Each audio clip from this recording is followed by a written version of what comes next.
Assalamualaikum warahmatullahi wabarakatuh.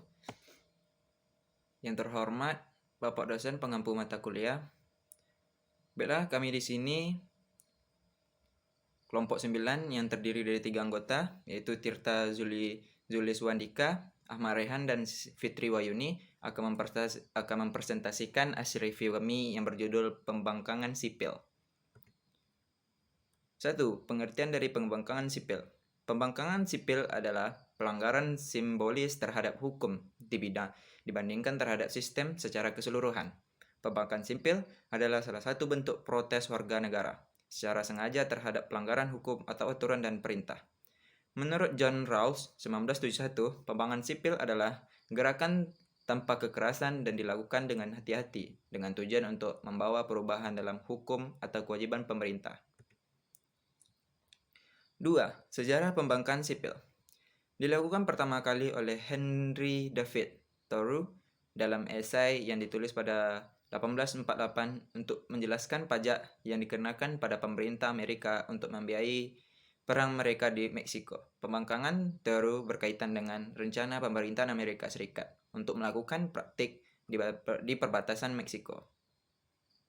Dalam konteks nasional, wawancara pembangkangan sipil juga pernah hangat diperdebatkan di Indonesia. Kemunculannya dipicu oleh kekecewaan masyarakat terhadap kinerja aparatur pemerintah yang dianggap tidak apresiatif dan sejalan dengan keinginan publik.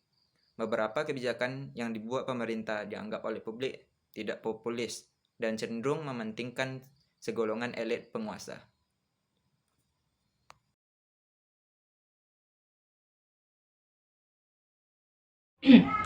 Bismillahirrahmanirrahim. Sebelumnya perkenalkan, nama saya Fitri Wahyuni, NIM 2013020019. Baiklah, saya akan melanjutkan materi dari kelompok kami, yaitu poin yang ketiga, tokoh-tokoh pembangkangan sipil. Yang pertama yaitu Henry David Thoreau. Yang kedua, Mahatma Gandhi adalah tokoh pembangkangan sipil melalui gerakan Salt March yang menolak kebijakan pajak garam di India. Dan yang ketiga yaitu Leo Tolstoy, sastrawan Rusia. Sedangkan yang keempat yaitu Martin Luther King Jr. adalah tokoh kulit hitam dan pemimpin gerakan hak sipil di Amerika. Selanjutnya poin yang keempat yaitu bentuk-bentuk pembangkangan sipil.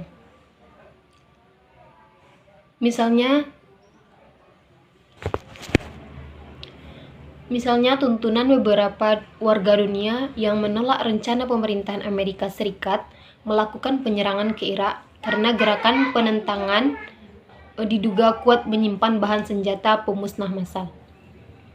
Bentuk pembangkangan dilontarkan dengan ajakan penolakan pembayaran pajak bagi wajib pajak di Amerika Serikat berkaitan dengan penggunaan dana pajak untuk pemberangkatan pasukan tentara Amerika Serikat. Bahkan sekelompok masyarakat dunia mengekspresikannya dengan cara yang amat keras. Selanjutnya yaitu salah satu bentuk pembangkangan sipil di Indonesia yang ramai diutarakan adalah ajakan penolakan pembayaran kenaikan tarif listrik akibat kebijakan penetapan kenaikan tarif dasar listrik, penolakan pembayaran kenaikan tarif kereta rel listrik atau KRL, sampai dengan ajakan. Bismillahirrahmanirrahim. Assalamualaikum warahmatullahi wabarakatuh. Baiklah, di sini saya akan melanjutkan pemaparan dari teman-teman pemateri saya yang sebelumnya. Sebelumnya perkenalkan, nama saya Tirta Zuliswandika dengan NIM 1913020028. Di sini saya akan memaparkan pada poin yang kelima, yaitu nilai-nilai pembangkangan sipil. Nilai dari pembangkangan sipil dapat diterima apabila memenuhi 3 kondisi utama. Kondisi yang pertama yaitu pembangkangan sipil dapat dipahami sebagai gerakan politik yang ditujukan pada rasa keadilan komunitas, sehingga gerakan ini dibatasi pada berbagai hal yang dipandang tidak adil. Kemudian kondisi yang kedua yaitu pembangkangan sipil dapat dibenarkan bila berbagai upaya yang dilakukan dengan kehendak baik untuk memperbaiki keadaan tidak mendapat respon yang baik dari penguasa. Kemudian kondisi yang ketiga, yang terakhir, yaitu pembangkangan sipil merupakan tuntutan prinsip keadilan.